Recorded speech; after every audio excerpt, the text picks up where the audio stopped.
Bon, ben, on va faire la même chose, ça c'est le pancréas, le gras, le muscle, on a fait tous les tissus à peu près. Les conclusions, c'était qu'il n'y avait pas de drop-out quasiment, ça veut dire que c'était quand même acceptable. Les sujets qui étaient diabétiques depuis longtemps, donc qui avaient des mauvaises habitudes alimentaires depuis longtemps, ont réussi à se convaincre que ces 2 mois de régime, terrible, hein, parce qu'ils avaient faim tout le temps quand même, ceux-là je pense, hein, étaient faisables. 2 mois, c'est pas long. Le cerveau s'est habitué, parce qu'il faut à peu près 1 mois pour que le cerveau apprenne les nouvelles techniques, les répétitions. Donc ils ont réussi à maintenir leur amélioration longtemps après l'arrêt de l'étude. L'amplitude de l'effet, bon, c'est ce que je disais, est supérieure à tous les hypoglycémiens oraux. Et la sous-population qui était capable d'accepter cette restriction calorique peut à tous les coups bénéficier de ce régime à très basse calorie. Donc en fait, maintenant, on a un moyen de réverser sans se faire couper le ventre. Donc c'est à peu près les mêmes effets que les pauvres petites qui se sont fait couper l'estomac. Donc c'est quand même un avantage à la fois pour la sécu et puis pour le patient de garder son estomac et de pouvoir manger 1 fois par semaine, faire bombance et le reste du temps se maintenir à une alimentation qui correspond à sa dépense uniquement. Donc ça c'est la même chose, mais c'est des, on va passer, c'est une publication aussi l'an dernier, mais ça c'était chez des rats. Donc ça arrive aussi chez le rat, c'est la même chose partout. Tous les mammifères ont à peu près le même effet. Mammifères diabétiques, on arrive à arrêter ça aussi. Là, on a aussi une alimentation qu'on dit cétogénique, qui existe depuis longtemps. C'était une des premières diètes, si on peut dire, qui date, dans l'Antiquité déjà, il y a des textes pour soigner l'épilepsie. C'est un des très bons traitements de l'épilepsie.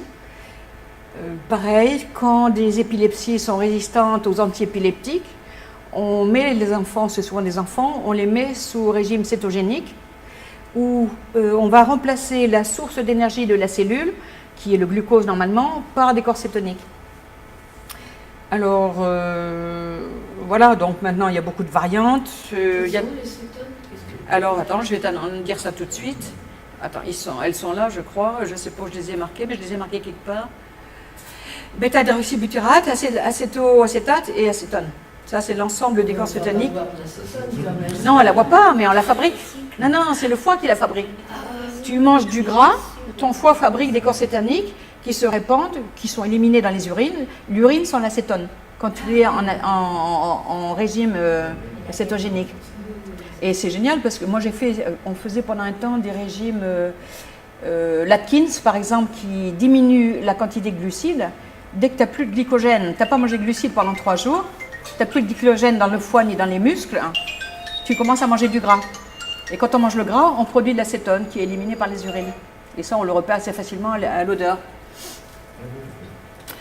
Là, j'ai un petit truc. Le ratio est de 4 à 1, par exemple. Ça va de 4 à 8. C'est-à-dire qu'on va manger 24 grammes de gras pour à peu près 6 grammes de non-gras. Vous vous rendez compte ce que ça fait? C'est-à-dire que la principale source d'énergie, elle est dans le gras. Donc si on mange pas beaucoup au total, on va maigrir. Mais pour les gens normaux, pas des obèses, à qui on fait ce régime, la principale ration énergétique, elle vient de l'alimentation en gras. Ce qui veut dire, si on a un bébé, un nourrisson, on ne peut pas lui donner de lait.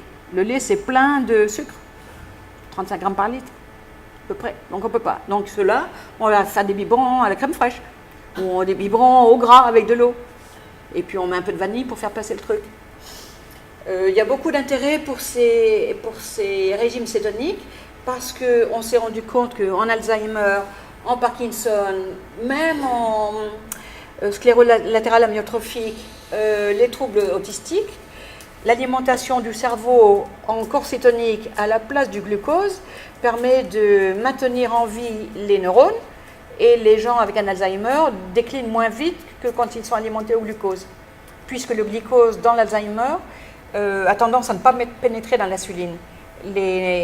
L'insuline a le cerveau résistant aux effets de l'insuline sur le neurone. Donc un neurone qui n'est plus alimenté en glucose, il meurt. Donc on perd la boule. Si on l'alimente en corps cétonique, ça passe parce que ça ne dépend pas de l'insuline, la pénétration des corps cétoniques dans le neurone. Donc il continue son métabolisme à base de corps cétonique au lieu que ce soit du... Donc ça c'est quand même... Tu en as marre? Mais tu peux partir. quoi d'autre ici? Donc là, je ne vais pas aller trop loin. Ça, c'était juste une idée pour montrer ce que c'était.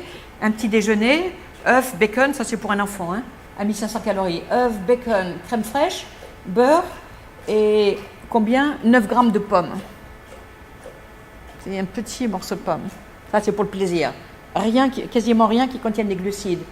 Un snack de beurre de cacahuète et du beurre de vache. Au déjeuner, du thon, de la mayonnaise, un petit peu de céleri, 10 grammes et de la crème. Un petit peu de laitue aussi. Parce que le laitue, c'est pareil, c'est comme du céleri, il n'y a pas beaucoup de sucre dedans. Un snack de crème l'après-midi. Crème aigre, crème épaisse, des fraises, un sucrant artificiel. Au dîner, du bœuf haché, du fromage, du beurre, mais pas le pain qui va autour du hamburger. Du beurre et un petit peu d'haricots verts. Et encore un snack de crème et un œuf avec un petit peu d'œuf avec un euro de vanille. Donc c'est quand même très difficile à construire. Alors on commence à y penser pour les maisons de santé, les EHPAD Alzheimer, spécialisés Alzheimer, où s'il y a un système diététique compatible, on pourrait proposer une alimentation cétonique aux patients, mais il y aurait que ça à manger. Donc il faut encore que les patients acceptent. Hein. C'est pas sûr, mais ça ralentit énormément la diminution des scores cognitifs chez les patients Alzheimer. Donc voilà, c'est la même chose. Hein. Je vais passer un peu là-dessus parce qu'on n'est pas trop intéressé.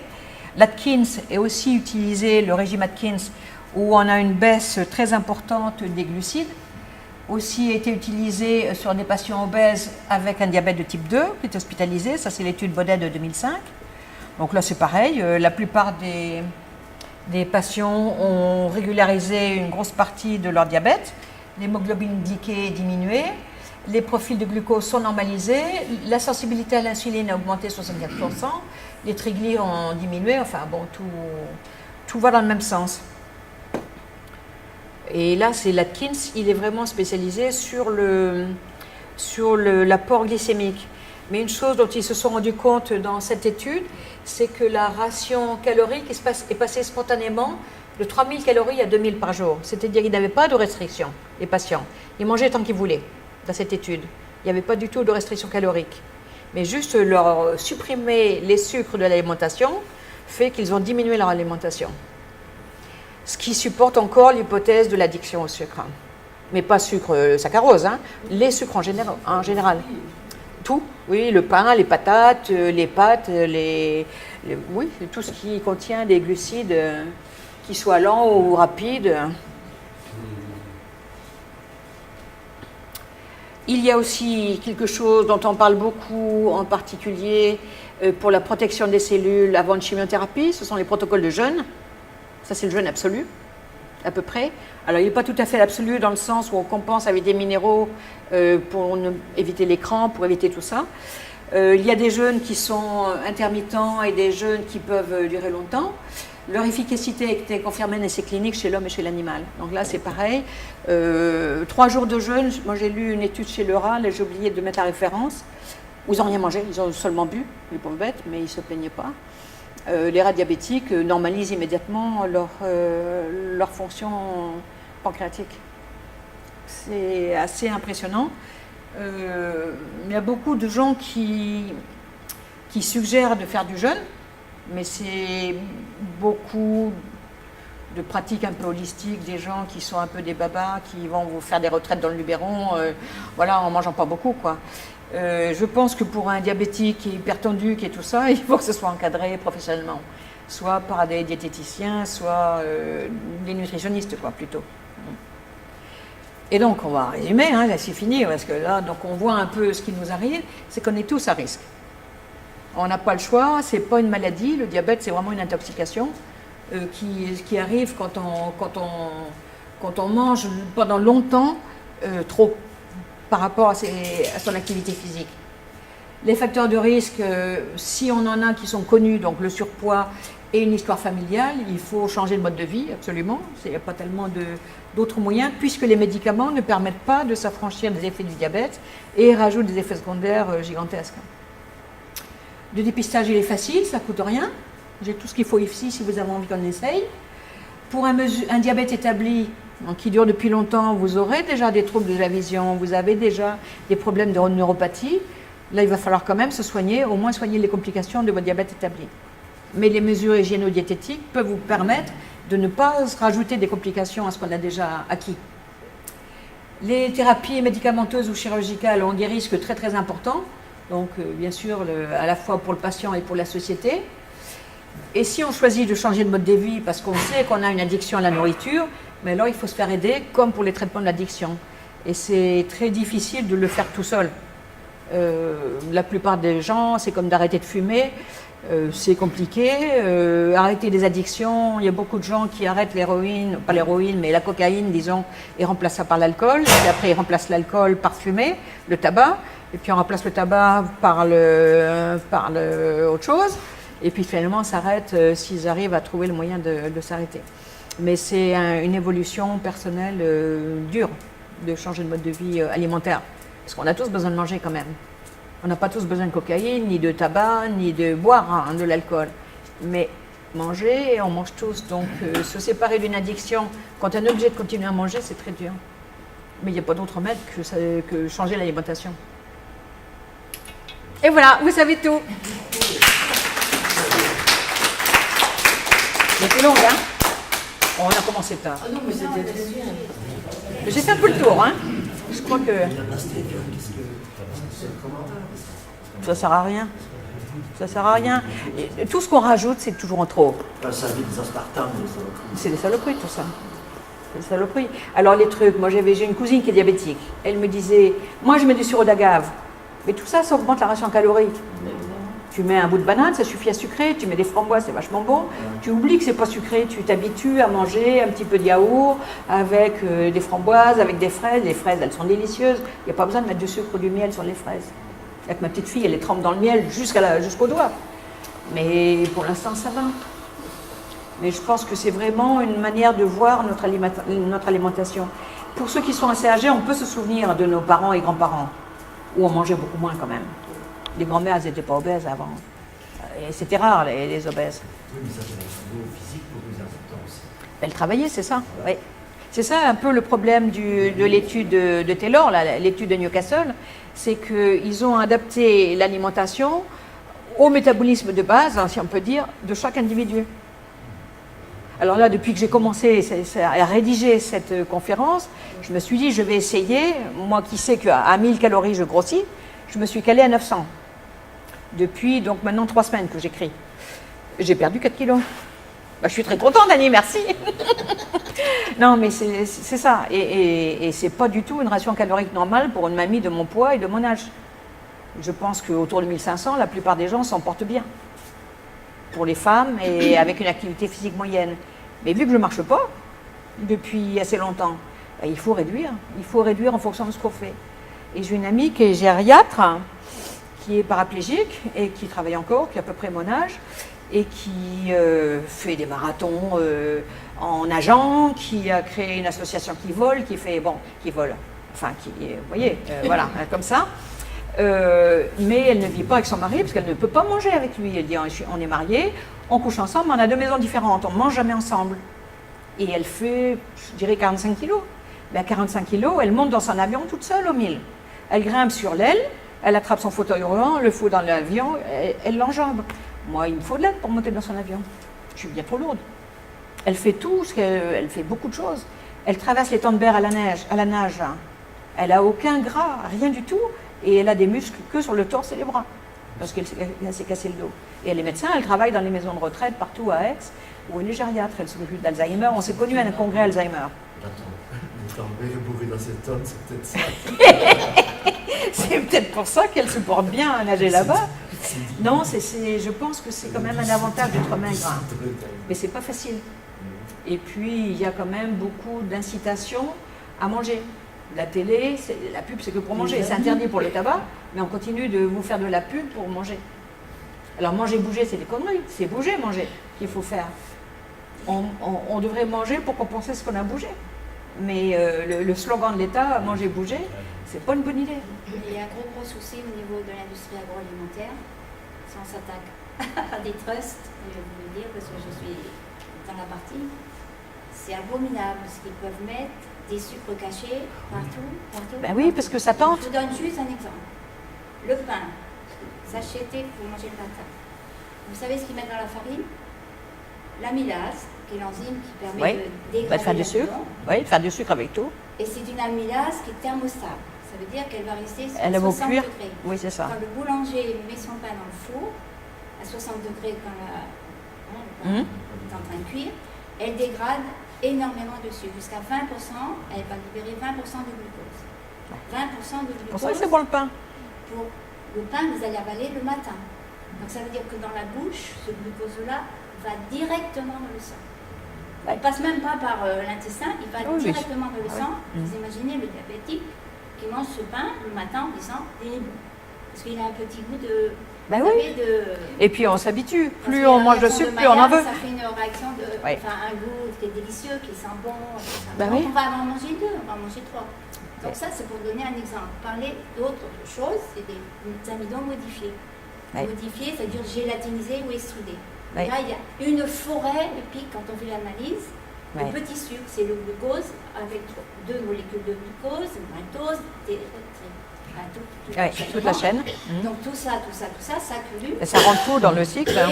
Et ils mettent d'ailleurs du sucre pur, bon, du saccharose dans En les plus, un sauces petit peu. tomates, dans les hamburgers, dans les Coca-Cola. Dans les saucisses, bien sûr. Il faut Partout. se battre contre Avec qui? cornichons. On ne peut pas se battre. Non, mais il faut Les manger, publications manger, étaient interdites manger les parce choses qu'on simples. s'attaquait au trust. Oui. Et les trusts de l'amidon, Oui. rien qu'en France et en Belgique, on a 6. Oui. Et qui nous font ces amidons modifiés et qui sont partout, dans les bonbons, Faut faire du dans boycott. les crèmes sauces, dans Faut pas acheter. dans les sauces salades, n'importe Ouais. où vous avez le sucre modifié. Et Ce sucre modifié, ouais. c'est un sucre que l'organisme ne peut pas hydrolyser. Donc ça fait des chewing-gums, ça fait du caoutchouc dans l'intestin. Et il n'y a plus d'assimilation au niveau intestin, cancer et compagnie. C'est trop rare. Enfin, Et on ne peut pas s'attaquer. non, il n'y a pas bien. J'ai étudié toute ma vie avec ça. S'attaquer, c'est Ils ont une même pas chose, accepté mais qu'on au fasse niveau la individuel, une personne qui se sent prendre du poids, qui a un IMC qui est supérieur à 23, 24, on peut changer de vie si on veut. Hein. Par contre, Oh, j'ai un joli voulais petit film, raconter je vais quelque vous chose montrer parce ça. que, bon, Attends, je- juste une minute, un petit film d'une minute. Oui, vas-y, je le cherche pour l'instant. Oui? C'est les inhibiteurs d'amylase qui réduisent un peu la libération de sucre. Donc cet inhibiteur va ralentir la libération de sucre rapide. Donc pour le diabétique, il a le temps de gérer mieux ce glucose. Et des inhibiteurs tout à fait naturels. Et en particulier un inhibiteur qui est fantastique, c'est le thé vert. Donc moi, ma publication va sortir. J'ai enfin eu la publication acceptée. Donc, ça fait 4 ans que je me bats parce que les maisons d'édition n'ont pas accepté. Parce que je montre que le thé vert, rien que de prendre une tasse de thé vert le matin, Oui, réduit mais c'est de la même chose que de 20%. prendre un médicament. Il ne faut pas prendre le pain, c'est tout. Mais parce que ça coûte rien, le thé vert. Mais c'est pas ça le problème. Oui, mais si. C'est une habitude. Ça c'est conforter l'addiction. De Ah prendre non. des choses pour effacer les effets de ce qu'on mange Oui, qu'on ne devrait mais pas manger. Puisque on est fait pour manger et boire. Mais non, on n'est pas le fait pour de manger et dire, boire. au lieu de me contrarier. On a besoin de manger et boire pour vivre, mais on n'est pas fait pour manger. On est fait pour Oui, se mais profiter de la vie et du bonheur Mais et des c'est quand promenades. même une chose qu'on va diminuer dans le corps pour que Ça le marchera jamais. diabétique puisse vivre normalement. Regardez. Santé Canada. What will your last 10 years look like? Will you be quick enough for a game of tag with your grandchild? Strong enough to embrace every moment?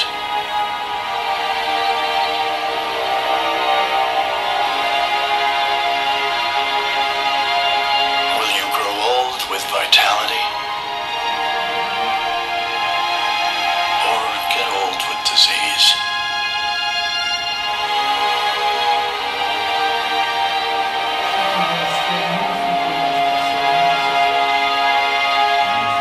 It's time to decide.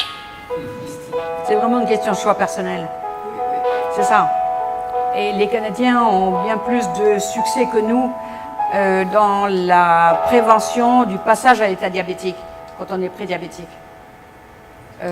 Ils font un peu comme les Anglais. On meurt beaucoup moins du diabète en Angleterre qu'en France. Là, j'ai plus les chiffres, je ne pouvais pas tout mettre, mais c'est assez important. Parce qu'en France, quand on est diabétique, on est suivi par un diabétologue. En Angleterre, on est suivi par l'infirmière de quartier. Et les infirmières de quartier, elles toquent, elles rentrent. Moi, je les ai vues à l'œuvre chez moi. Elles m'ont enlevé mon, je sais pas quoi, mon lave-vaisselle pour mettre un sèche-linge. Infirmière de secteur. Et chez les diabétiques, elles vident le frigo. Elles emportent tout ce qui ne correspond pas à ce qu'elles ont prescrit à leurs patients. Elles leur apprennent à faire la cuisine. Et elles sont très autoritaires, c'est les mamies avec leur tablier. Et voilà, donc c'est assez intéressant la manière d'accepter les intervenants du domaine de la santé en France, en Angleterre. En France, je vis ma vie et tu me donnes des soins de santé quand je suis malade. En Angleterre, on a quand même plus de... Tu seras soigné seulement si tu fais ce qu'on te dit. Et finalement, on meurt bien moins de diabète en Angleterre. C'est terrible. C'est terrible parce qu'il n'y a aucune raison. On est les mêmes. À peu près. On a les mêmes populations, on a les mêmes dépenses de soins et tout. C'est un peu...